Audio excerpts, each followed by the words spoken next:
Assalamualaikum warahmatullahi wabarakatuh. Perkenalkan, nama saya Arti Goniah Budiarti. Saya berasal dari SMPN 1 Kutawaringin, Kabupaten Bandung. Pada kesempatan ini, saya akan menyampaikan demonstrasi konseptual dari refleksi pemikiran Ki Hajar Dewantara. Yang pertama adalah asas pendidikan Ki Hajar Dewantara. Menurut KHD, pendidikan harus memberi tuntunan terhadap segala kekuatan kodrat yang dimiliki anak agar ia mampu mencapai keselamatan dan kebahagiaan yang setinggi-tingginya, baik sebagai seorang manusia maupun sebagai anggota masyarakat. Hal ini berarti pendidikan harus mampu membentuk karakteristik peserta didik sesuai dengan kodrat atau potensi yang dimilikinya. Kita harus memberikan kemerdekaan kepada peserta didik untuk belajar sesuai dengan gaya belajarnya sendiri. Kemudian, pendidikan adalah tempat persemaian benih-benih kebudayaan dalam masyarakat. KHD memiliki keyakinan bahwa untuk menciptakan manusia Indonesia yang beradab, maka pendidikan menjadi salah satu kunci utama untuk mencapainya. Pendidikan dapat menjadi ruang berlatih dan bertumbuhnya nilai-nilai kemanusiaan. Yang kedua adalah dasar pendidikan yang menuntun. Menurut Ki Hajar Dewantara, tujuan pendidikan harus menuntun segala kodrat atau potensi yang ada pada anak agar mencapai keselamatan.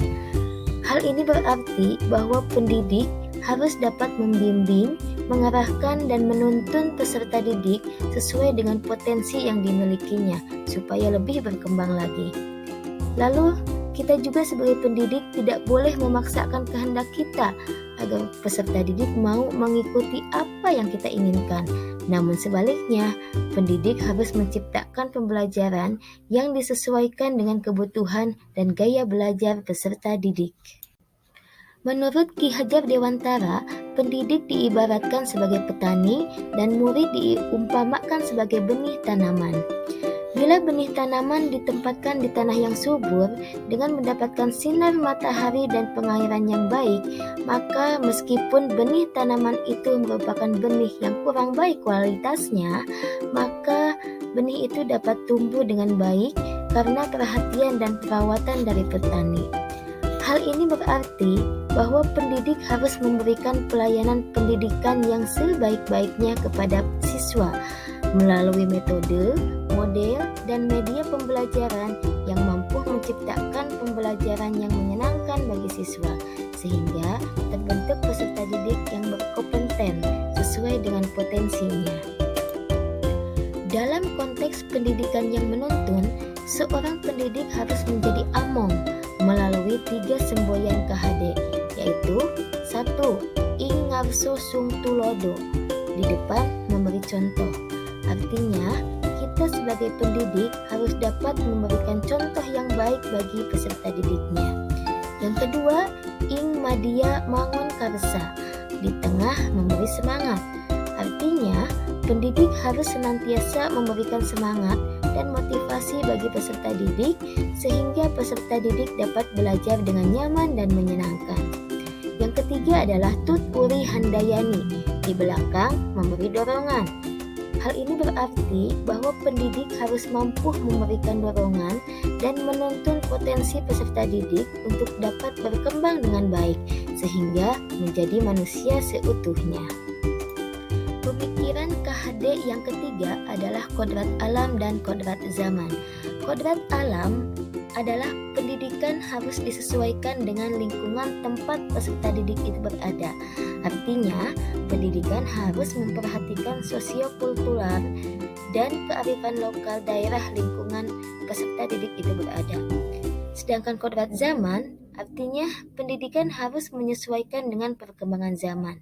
Dan bila melihat dari kodrat zaman, pendidikan saat ini menekankan pada kemampuan anak untuk memiliki keterampilan abad ke-21 dan revolusi 4.0.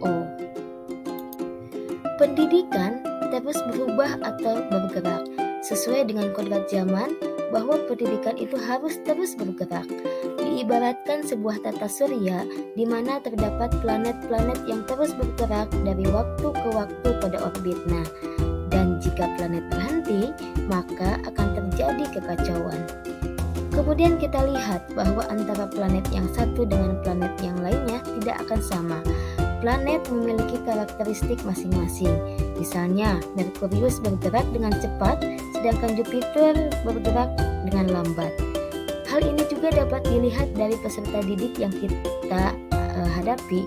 Peserta didik itu memiliki keragaman yang berbeda-beda, dan kita sebagai pendidik harus bisa mengakomodir kebutuhan atau keberagaman peserta didik tersebut. Perubahan pendidikan yang terjadi harus tetap memperhatikan azas trikon, yaitu 1. Kontinuitas. Artinya, perubahan pendidikan itu harus tetap menjaga nilai-nilai budaya masyarakat. Yang kedua adalah konvergensi. Artinya, perubahan pendidikan itu harus mampu memperkuat nilai-nilai kemanusiaan. Dan yang ketiga adalah konsentris, bahwa perubahan pendidikan itu harus menghargai keberagaman peserta didik. Pemikiran KHD yang berikutnya adalah budi pekerti. Menurut KHD, budi pekerti atau karakter merupakan perpaduan antara gerak pikiran, perasaan, dan kemauan sehingga menimbulkan tenaga. Budi pekerti juga dapat diartikan sebagai perpaduan antara cipta atau kognitif, karsa atau afektif sehingga menciptakan karya atau psikomotor. Dan tugas kita sebagai pendidik adalah harus mampu menciptakan siswa yang memiliki budi pekerti yang seimbang antara cipta, karsa, dan karya. Berikut adalah kegiatan-kegiatan di sekolah yang merupakan implementasi dari pemikiran Ki Hajar Dewantara. Yang pertama adalah kegiatan intrakurikuler. Dari foto-foto yang ada, nampak bahwa pembelajaran yang dilakukan adalah pembelajaran yang berpusat pada peserta didik. Di sini, peserta didik diberikan kemerdekaan untuk mengeksplor potensi yang ada pada dirinya, sehingga peserta didik dapat melakukan pembelajaran yang menyenangkan sesuai dengan gaya belajar mereka. Untuk selanjutnya adalah kegiatan ekstrakurikuler. Dengan kegiatan ekstrakurikuler, peserta didik dapat menyalurkan bakat atau potensi yang dimilikinya supaya lebih berkembang lagi dengan baik. Mereka dapat memilih jenis ekstrakurikuler yang mereka inginkan. Banyak sekali jenis ekskul yang ada di SMPN 1 Kutawaringin. Misalnya pramuka, karya ilmiah remaja, taekwondo, seni tari, karawitan, pencaksilat, olahraga, dan lain-lain. Selanjutnya, untuk membentuk karakteristik dan budi pekerti peserta didik, maka di sekolah kami dilakukan pembiasaan-pembiasaan. Misalnya, 1. Kegiatan literasi yang dilakukan seminggu sekali untuk membangkitkan semangat siswa dalam membaca. Yang kedua adalah sholat berjamaah yang dilakukan setiap hari pada jam istirahat kedua. Kemudian kami pun menyelenggarakan sholat duha dan siraman kolbu setiap hari Jumat sebagai upaya penanaman karakteristik peserta didik yang religius. Kemudian pembiasaan selanjutnya adalah membawa misting dan tempat minum sendiri sebagai rasa peduli siswa terhadap kebersihan sekolah, karena dengan pembiasaan ini dapat mengurangi penggunaan sampah plastik. Selanjutnya adalah pembiasaan merawat lingkungan, yaitu dengan melakukan penghijauan di sekolah. Diharapkan dengan adanya pembiasaan-pembiasaan ini terbentuk karakteristik peserta didik yang seimbang antara cipta, karsa, dan rasa. Demikian tadi konteks demonstrasi pemikiran Ki Hajar Dewantara yang saya sampaikan. Semoga ada hikmah dan manfaatnya bagi kita semua.